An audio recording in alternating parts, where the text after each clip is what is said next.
అదే RTV app వార్తల్ని క్షణాల్లో చదివే అవకాశం ఉంటుంది. ఒక న్యూస్ పేపర్, ఒక టెలివిజన్ ఛానల్ మీ చేతుల్లో ఎప్పుడూ ఉంటాయి. ప్రస్తుతం మనతో ఎంపీ నాయుడు గారు ఉన్నారు. విజయనగరం నుంచి ఫస్ట్ టైం పోటీ చేయడం, తర్వాత మొదటి పేరు రావడం, తర్వాత ఎంపీగా గెలుపొందడం వరుసగా జరిగిపోయి ఇప్పుడు మంత్రులు ఎవరు అనేది ఒక పెద్ద చర్చ జరుగుతోంది. ఏమన్నా మీకు ఏమన్నా సమాచారం ఉందా? అంటే మంత్రులు ఎవరైనది చంద్రబాబు నాయుడు గారు ఎన్డీఏ కూటమి కనుక పవన్ కళ్యాణ్ గారు అధిష్టానం బీజేపీ అధిష్టానం పురంధేశ్వరి గారు కూర్చొని చర్చిస్తున్నారు.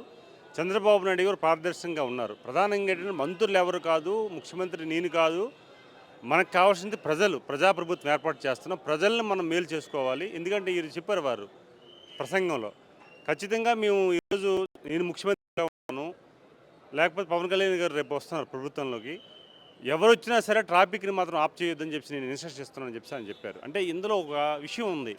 చంద్రబాబు నాయుడు గారు అనే వ్యక్తి ఒక ముఖ్యమంత్రిగా రేపు వచ్చేటప్పుడు ట్రాఫిక్ని మీరు నియంత్రణ చేయొద్దు, ప్రజలు ఇబ్బంది పెట్టించి చెప్పారంటే ప్రజాప్రభుత్వాన్ని ఏర్పాటు చేయడానికి ఇది ఒక నాంది, ఇది ఒక ఇండికేషన్ ప్రజలకు పరిపాలన ఎలా చేయాలన్నది. అందుకు విద్వాంసంతో కూడుకున్న ప్రభుత్వాన్ని మనం చూసాం.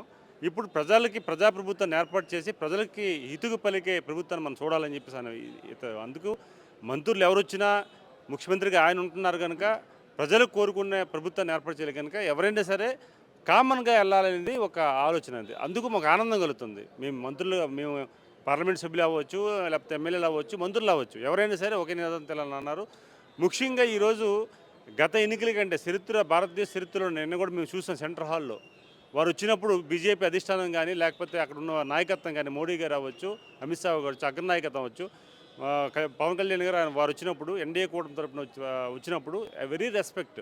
ఎంత రెస్పెక్ట్ అంటే మేము కూర్చున్నప్పుడు మా తోటి ఎంపీలు కూడా బీజేపీ చెందిన ఎంపీలు కానీ ఇతర ఎన్డీఏ కూటమి ఎంపీలు కానీ ఆనందిస్తున్నారు ఆయన మాట్లాడుతున్న ప్రసంగం.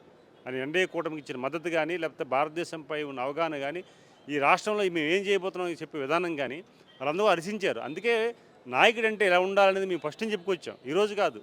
చంద్రబాబు నాయుడు నాయకుడు అంటే ఒక ముఖ్యమంత్రికి ఆయనకు అవసరం లేదు, ప్రజాప్రభుత్వాన్ని ఏర్పాటు చేయాలి, ప్రజల కోసం ఏదైనా చేయాలని తప్పంతో ఆ నమ్మకంతో ప్రజలు అవకాశం ఇచ్చారు.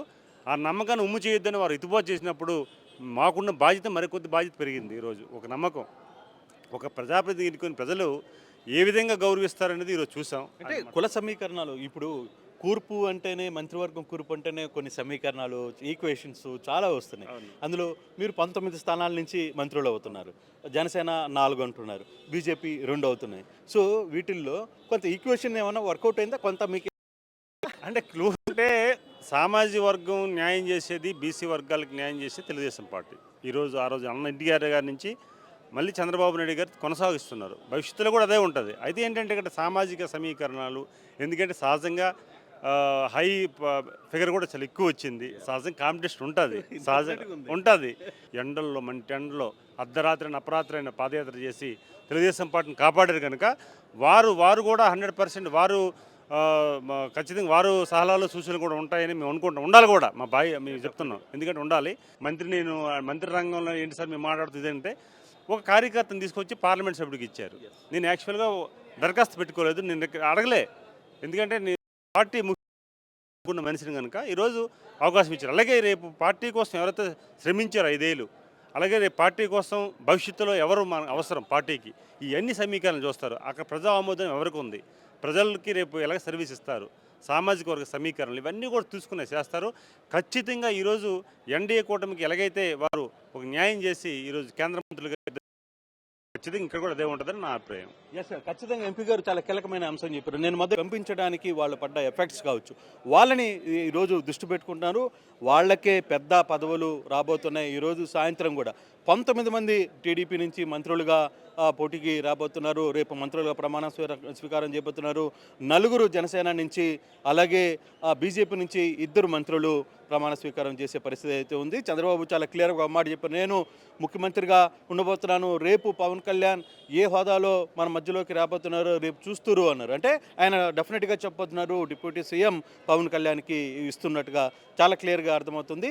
సో కీలకమైన పదవులు, కీలకమైన అంశాలు గతంలో పనిచేసిన నాయకులు, వాళ్ళ వ్యవహార శైలి, తర్వాత వాళ్ళు పార్టీ కోసం ఏం చేశారు, ఇవన్నీ పరిగణలోకి తీసుకోబోతున్నాం. అప్పుడు ఇంటికి వెళ్ళిన చంద్రబాబు ఇప్పుడు కూర్పు విషయం మీదనే కూర్చోబోతున్నారు. ఆల్మోస్ట్ ఆల్ అన్ని ఫైనల్ అయినాయి. ఇక అఫీషియల్గా ప్రకటించడమే, ఇంకా మంత్రులకి స్వయంగా నారా లోకేష్ ఫోన్ చేసి మాట్లాడడమే మిగిలిన తరువాయి అనేది టీడీపీ నుంచి మనకు అందుతున్న సమాచారం.